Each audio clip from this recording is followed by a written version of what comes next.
Jama'a assalamu alaikum, barkanmu da sake kasancewa tare da ku a cikin wannan tashar ta mai albarka ta Arewahausastories. Labarinmu na yau shine auren dole. Ku kasance tare da mu don jin rikita-rikitar da aka sha a cikin wannan labari. Kafin nan kar ku manta, ku danna mana subscribe, kana ku taɓa mana alamar ƙararrawa domin samun sababbin shirye-shiryenmu da zarar mu ɗora. Za mu fara labarinmu kamar haka. Aisha wata yarinya ce mai matuƙar hankali, ta taso a gidan manya, kasancewar mahaifinta babban attajiri ne a birninsu. Ita dai Aisha ta kasance a gidansu su biyu ne yara, da yayanta namiji sannan da babanta da kuma mahaifiyarta. Bayan su huɗu da suke rayuwa a gidansu, babu wasu mutane da suke rayuwa a cikin gidan sai dai baƙi waɗanda suke iya kawo musu ziyara da kuma 'yan uwa, saboda babanta ya kasance mutum ne na mutane kuma mutumin arziki.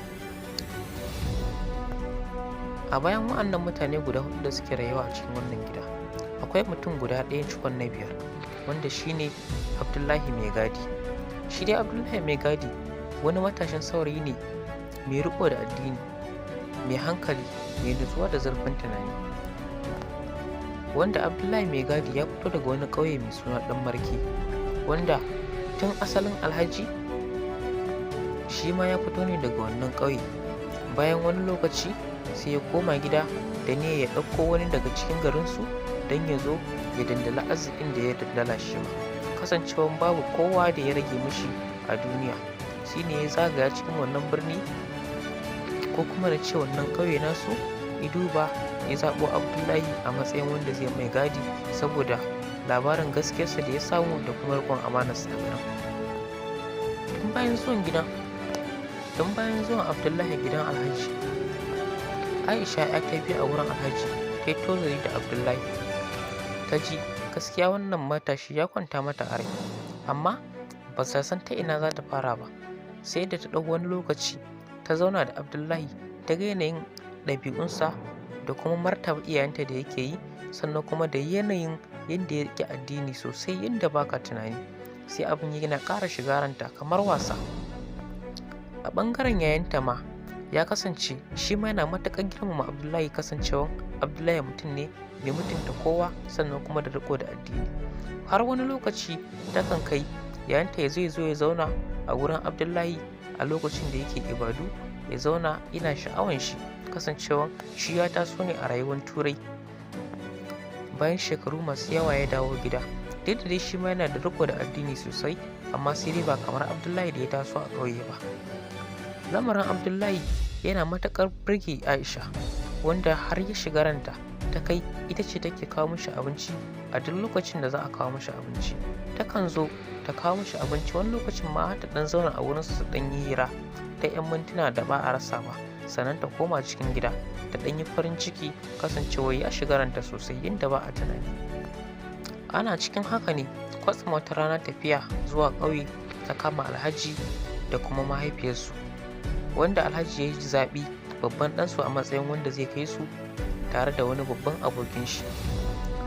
Washe gari alhaji da hajiya da kuma babban ɗansu da abokin alhaji suka shirya, suka ɗauki kaya suka zuba a mota suka hawa hanya zuwa ƙauye.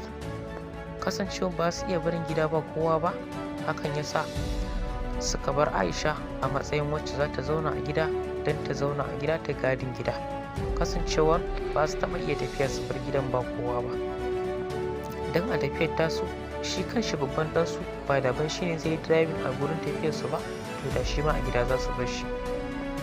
Ita kuma a ɓangaren Aisha ta ji matuƙan farin ciki da barinta a gida da aka yi, kasancewa tana ganin hakan shine damar da za ta samu, wanda za ta samu lokacin da za ta nuna Abdullahi asalin sirrin da take mishi, kasancewa dukkan lokutan da za ta samu don ta gabatar mishi da soyayyanta akwai iyayensu da suke shawagi a cikin gida, ba ta da wani lokaci za ta bayyana mai su. Aisha ta yi matuƙar tunani ta ina za ta fara, hakan ya sa ta yi dogon nazari akan ta gayyato Abdullahi cikin gidansu domin cin abincin shi na rana. Haka Aisha ta gayyato Abdullahi har cikin falo domin cin abincin rana. Abdullahi ya yi mamaki matuƙa ganin yadda ba a saba kawo shi nan wurin ba, karkarin shi bakin gate a kawo mishi abinci. Ba abin mamaki bane idan Aisha ta kawo mishi abinci, amma abin mamaki ne Aisha daga gayyace shi a cikin falon gidansu.